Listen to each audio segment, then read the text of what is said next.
Thank you, Mr President. I rise in support of this bill. Prevention and suppression are imperative when it comes to controlling livestock diseases and viruses, as is control and eradication. There is a strong current of change to the north of Australia. High movement of people and animals, along with smallhold farming practices, have resulted in high incident rates of 5 particular diseases affecting livestock right on our doorsteps in Indonesia and Malaysia. Foot and mouth disease, African swine fever and African horse sickness are all one plane flight or one cargo boat away from our shores.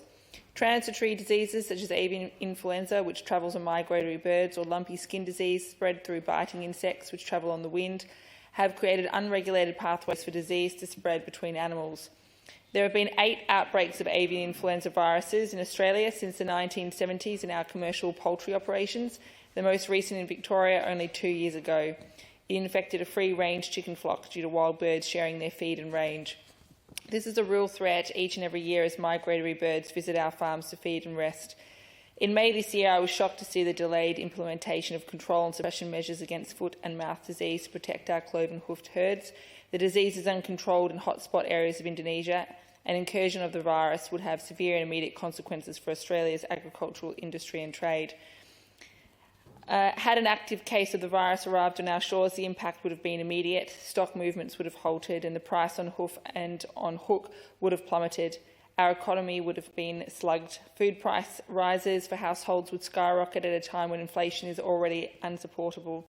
The response was not fast enough. We were one of the last locations in the country to receive biohazard mats at Adelaide Airport, despite direct flights from affected regions.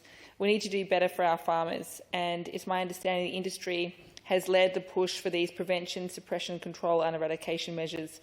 One Nation understands that farmers are fundamental to our society.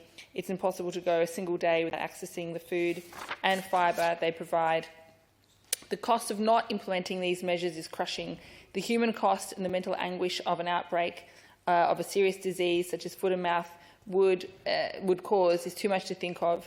A research paper looking into the UK experience of foot and mouth disease in 2001 states the disease epidemic was a human tragedy, not just an animal one. Respondents' reports showed that life after the foot and mouth disease epidemic was accompanied by distress, feelings of bereavement, fear of a new disaster, loss of trust in authority and systems of control, and the undermining of the value of local knowledge. Distress was experienced across diverse groups well beyond the farming community. There is an important balance between affirmative action and reasonable measure. I think this bill delivers a helpful balance of power when the stakes are high and the impacts of inaction or half measure are significant. And I've been assured there are enough safeguards in place to protect farmers and associated businesses. My meetings with the department have demonstrated to me there are reasonable measures and safeguards to ensure any action by agencies will be proportionate to that of the threat. There are significant powers, but the procedures and checkpoints are rigorous, as one could expect for biosecurity emergency. I believe they remain accountable during the process, and we put our trust in the Chief Veterinary Officer to make the right decision each time our biosecurity is threatened. The Chief Veterinarian Officer must satisfy the Minister of the day that a declaration of increased risk of exotic disease is necessary and urgent and poses a substantial risk of harm to animals and industry, as well as to the safety of any person or the economy. Equally, we must rely on cooperation from our farming families to ensure we can keep putting food on the table. It's in everyone's interest that these biosecurity laws are strict, swift and act in the best interest of Australian producers. If veterinarian checks need to be made, it is in everyone's interest to comply.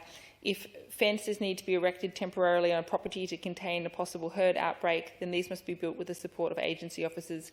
If livestock trucks need urgent disinfecting, local vehicle washers should be able to be seconded for such measures and compensated accordingly.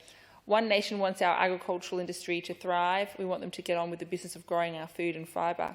If the threat of foot and mouth earlier this year showed me anything, it's that these changes to the Livestock Act are absolutely necessary. The response at that time was slow, lugged in bureaucracy, and from an outsider's perspective looked far from effective.